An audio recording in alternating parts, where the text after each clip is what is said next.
Hey, good morning. Happy Friday, ho. Some Fridays are more welcome than others.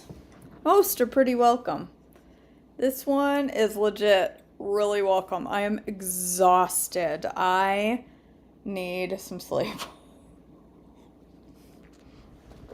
I am going to take a nap this weekend one way or the other. I don't know how, but I'm going to do it. I might take a nap after breakfast. All right. April 15th.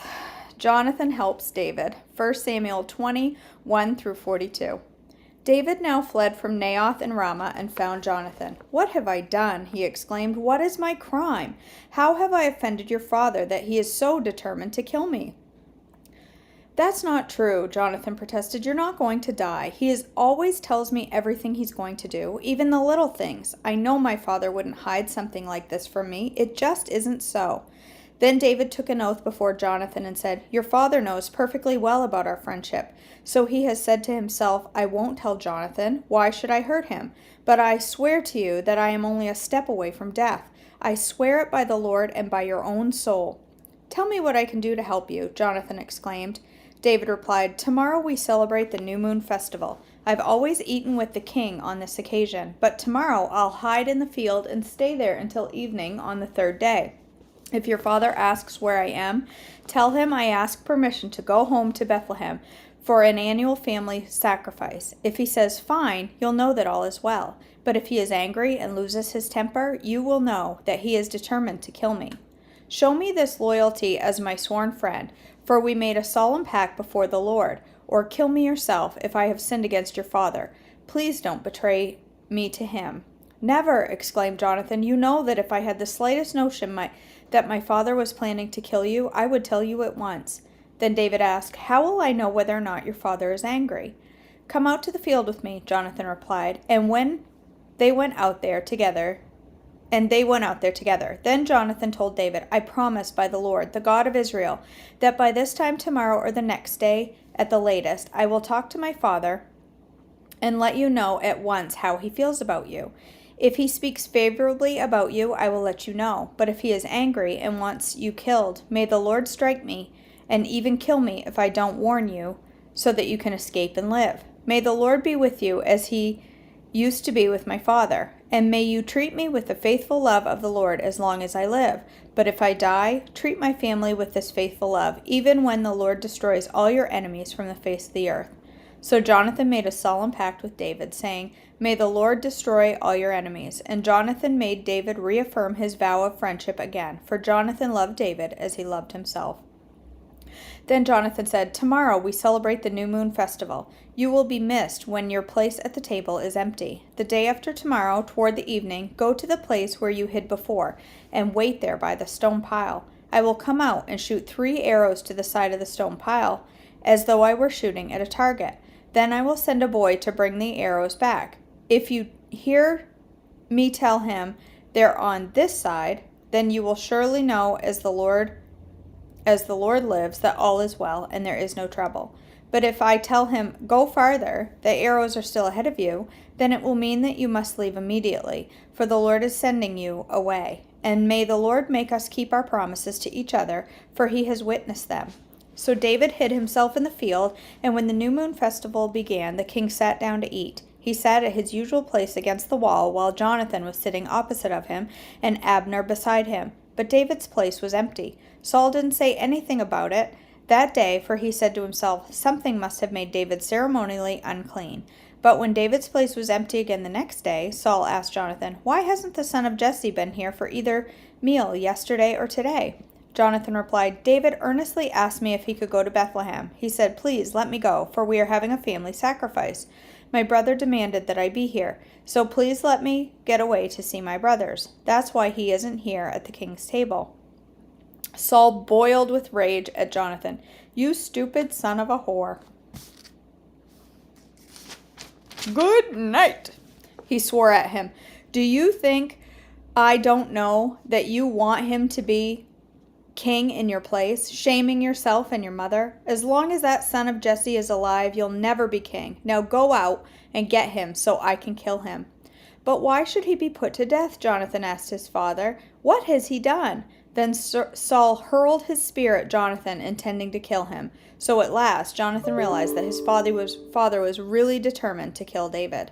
Jonathan left the table in fierce anger and refused to eat on the second day of the festival, for he was crushed by his father's shameful behavior towards David. The next morning, as agreed, Jonathan went out into the field and took a young boy with him to gather his arrows. "Start running," he told the boy, "so you can find the arrows as I shoot them." So the boy ran, and Jonathan shot an arrow beyond him. When the boy had almost reached the arrow, Jonathan shouted quickly, "The arrow is still ahead of you. Hurry, hurry, don't wait." So the boy quickly gathered up the arrows and ran back to his master. He, of course, suspected nothing. Only Jonathan and David understood the signal. Then Jonathan gave his bow and arrows to the boy and told him to take them back to town. As soon as the boy was gone, David came out from where he had been hiding near the stone pile. Then David bowed 3 times to Jonathan with his face to the ground.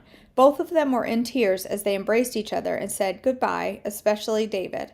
At last Jonathan said to David, "Go in peace, for we have sworn loyalty to each other in the Lord's name. The Lord is the witness of a bond between us and our children forever." Then David left, and Jonathan returned to the town. Doesn't it make you wonder if Jonathan was just going to go up and hug David goodbye, why did he send the signal with the arrows? Why didn't he just go up and say, "You need to go"? Wouldn't that have been quicker? Just run up to him and hug him and say, "You need to run," instead of the whole having a boy chase after the arrows and then a signal and then just walking up to him. Like, I never understood that. Every time I read it, I think that. Maybe there's a reason and I'm not picking it up. David runs from Saul. Exactly, dramatic effect. 1 Samuel 21, 1-15. David went to the town of Nob to see Ahimelech the priest. Ahimelech trembled when he saw him. "Why are you alone?" he asked. "Why is no one with you?" "The king has sent me on a private matter," David said. "He told me not to tell anyone why I am here. I have told my men where to meet me later. Now, what is there to eat? Give me 5 loaves of bread or anything else you have." "We don't have any regular bread," the priest replied, "but there is the holy bread, which you can have if your young men have not slept with any women recently." "Don't worry," David replied. "I never allow my men to be with women when we are on a campaign. And since they stay clean even on ordinary trips, how much more on this one?" Since there was no other food available, the priest gave him the holy bread, the bread of presence that was placed before the Lord in the tabernacle. It had just been replaced that day with fresh bread. Now Doeg the Edomite, Saul's chief herdsman, was there that day, having been detained before the Lord. David asked Ahimelech, "Do you have a spear or a sword?" "The king's business was so urgent that I didn't even have time to grab a weapon." "I only have a sword from Goliath the Philistine, whom you killed in the valley of Elah," the priest replied. "It is wrapped in a cloth behind the ephod. Take that if you want, for there is nothing else here." "There is nothing like it," David replied. "Give it to me." So David escaped from Saul and went to King Achish of Gath. But the officers of Achish were unhappy about his being there. "Isn't this David, the king of the land?" they asked. "Isn't he the one the people honor with dances and singing? Saul has killed his thousands and David his 10,000s. David heard these comments and was very afraid of what King Achish of Gath might do to him. So he pretended to be insane, scratching on doors and drooling down his beard. Finally, King Achish said to his men, "Must you bring me a madman? We already have enough of them around here. Why should I let someone like this be my guest?" Psalm 34, a psalm of David, regarding the time he pretended to be insane in front of Abimelech, who sent him away. "I will praise the Lord at all times. I will constantly speak his praises. I will boast only in the Lord. Let all who are helpless take heart. Come, let us tell of the Lord's greatness. Let us exalt his name together. I prayed to the Lord, and he answered me. He freed me from all my fears. Those who took Those who look to him for help will be radiant with joy. No shadow of shame will darken their faces. In my desperation I prayed, and the Lord listened. He saved me from all my troubles. For the angel of the Lord is a guard. He surrounds and defends all who fear him. Taste and see that the Lord is good. Oh, the joys of those who take refuge in him. Fear the Lord, you, his godly people, for those who fear him will have all they need. Even strong young lions sometimes go hungry, but those who trust in the Lord will lack no good thing. Come, my children, and listen to me, and I will teach you to fear the Lord. Does anyone want to live a life that is long and prosperous? Then keep your tongue from speaking evil and your lips from telling lies. Turn away from evil and do good. Search for peace and work to maintain it. The eyes of the Lord watch over those who do right, but his ears are open to their cries for help.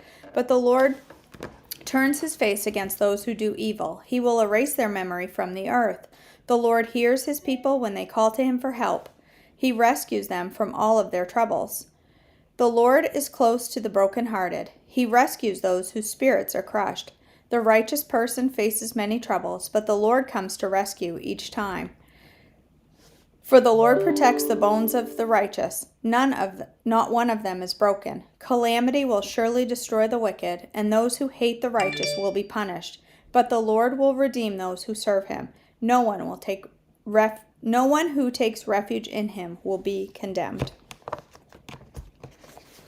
Okay. All right. We should be on day 5 of our I'll Start Again Monday devotion from Lisa Turkers. Okay. All right. Made for more. When I was a senior in high school, I was invited to a sorority party by a friend who'd graduated the year before me. Cool doesn't even begin to describe what I felt as my pink jelly shoes and I made our way into that party. I had pink jelly shoes. By the end of the night, my friend and I were giggling over the attention given to us by 2 good-looking college boys. As the party died down, they invited us over to their place. Part of me was so flattered. I wanted to go. A much bigger part of me didn't. But plans got made, and before I knew it, we were getting into their car and driving away. I was not a Christian at this point in my life, not even close, and I certainly can't say I'd ever heard God speak to me. But in the midst of this situation, I did. This isn't for you, Lisa. You were made for more than this.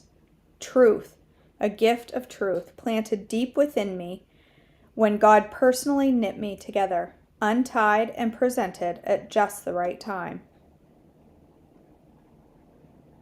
I wound up making an excuse for a quick exit and walked back to my car alone that night.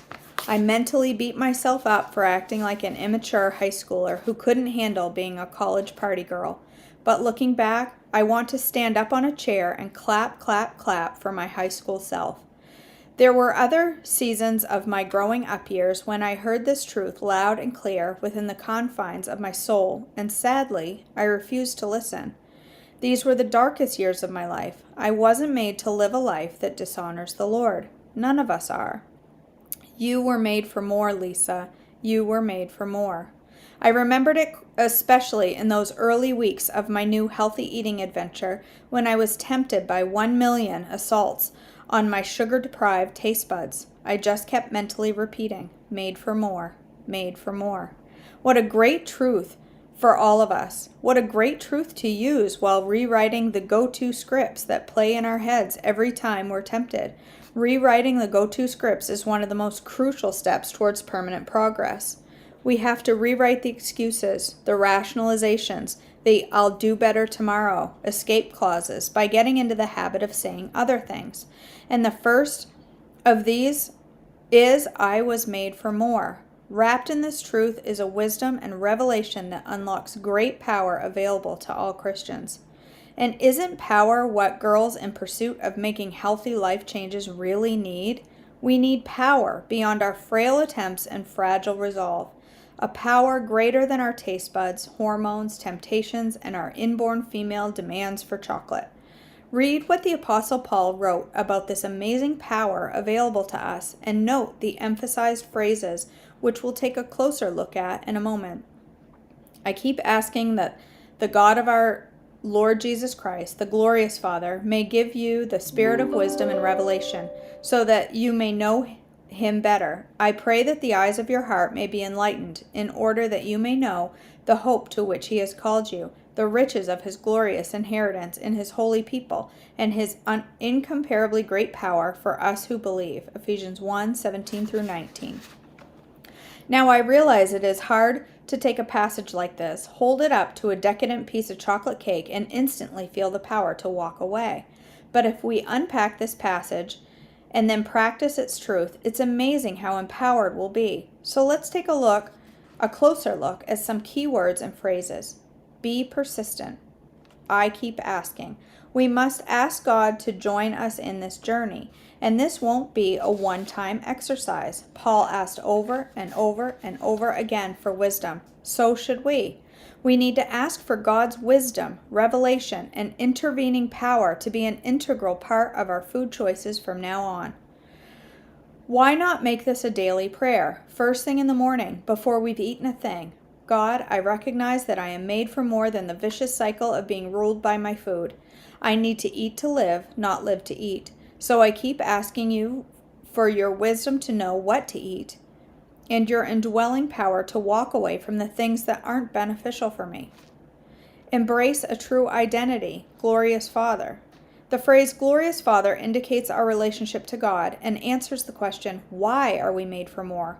We are made for more because we are children of God. For years, I identified myself not by my relationship with God, but by my circumstances. I was Lisa, the broken girl from a broken home. Lisa, the girl rejected by her father. Lisa, the girl sexually abused by a grandfather figure. Lisa, the girl who walked away from God after the death of her sister. Lisa, the girl who had an abortion after a string of bad relationships. Then one day I read a list of who God says I am. What a stark contrast to the way I saw myself. I finally realized that I don't have to be defined by my circumstances. Instead, I could live in the reality of who my glorious Heavenly Father says I am. Lisa, the forgiven child of God, Romans 3:24. Lisa, the set-free child of God, Romans 8:1-2. Lisa, the accepted child of God, John 1:12. Lisa, the holy child of God, 1 Corinthians 1:30. Lisa, the made new child of God, 2 Corinthians 5:17. Lisa, the loved child of God, Ephesians 1:4. Lisa, the confident child of God, Ephesians 3:1 and Ephesians 3:12. Lisa, the victorious child of God, Romans 8:37. I was made to be set free, holy, new, loved, and confident. Because of this, I can't allow myself to partake in anything that negates my true identity. Be it a relationship in which someone makes me feel less than my true identity, or a vicious food cycle that leaves me defeated and imprisoned. I remember I was made for more. Whew! It's not over. Find the deepest reason so that you may know him better. Did you catch the real reason for embracing our true identity? It's not just so we can feel better about ourselves or to help us make healthier choices. It's not even to help us operate as victorious children of God. And it's certainly not so we can slip into smaller jeans and lose those muffin tops, although those are all wonderful benefits. The real reason is so that you may know him better. There is a deeper purpose behind our disciplined commitment. Making this connection between being made for more and getting to know God better helps this whole adventure be less about food and lifestyle choices and more about embracing a chance for a deep, wonderful connection with God. Discover a hope and power like no other, that the eyes of your heart may be enlightened.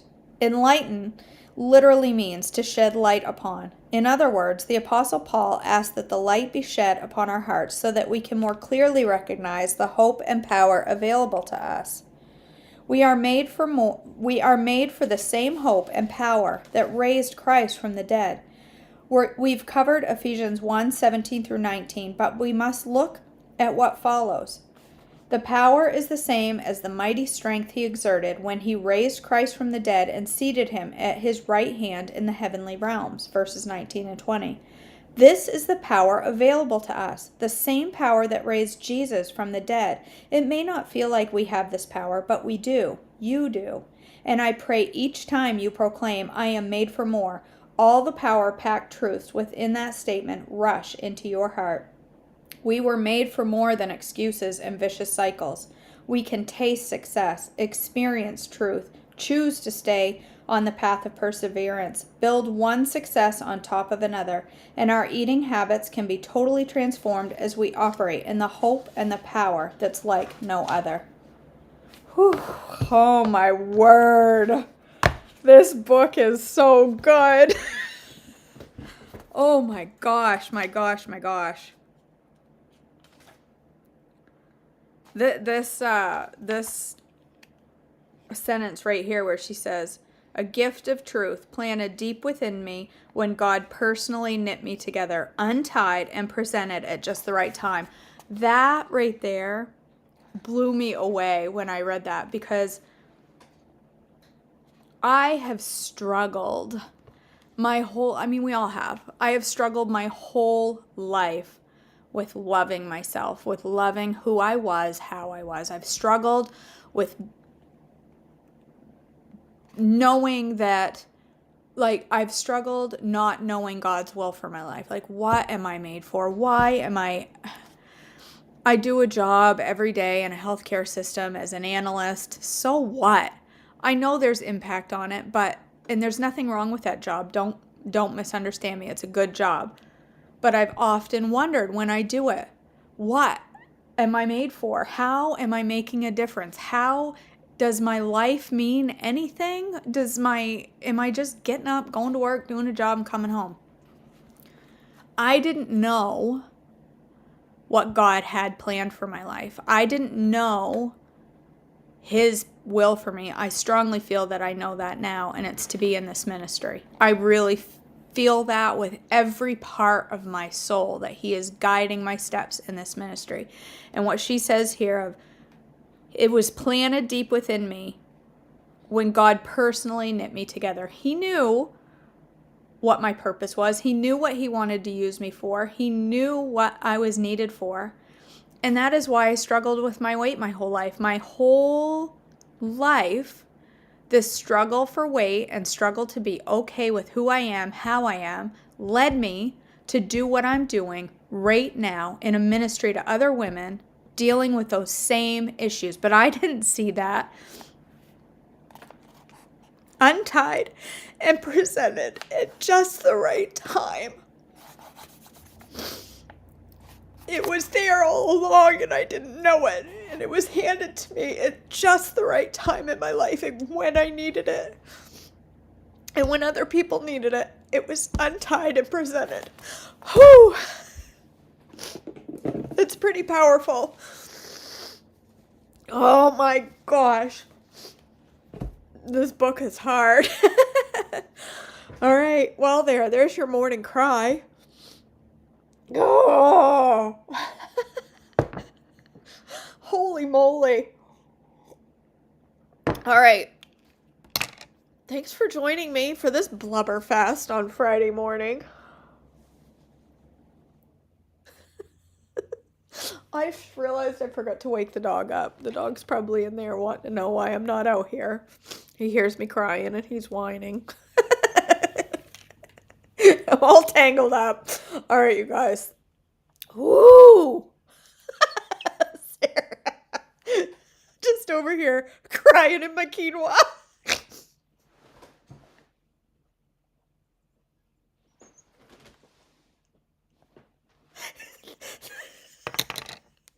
That sounds like a good name for a book. Tears in my quinoa.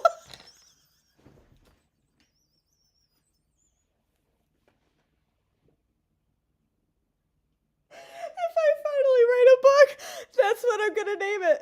Tears in my quinoa. Why is that so funny?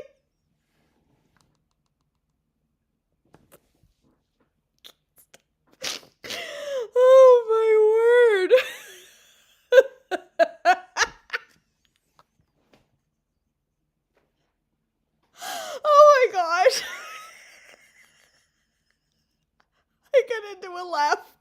a laugh loop and now I can't get out.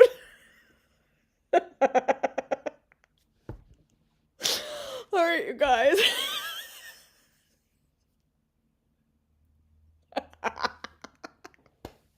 I'm wiping my mascara off. Now I'm gonna go do my mascara again.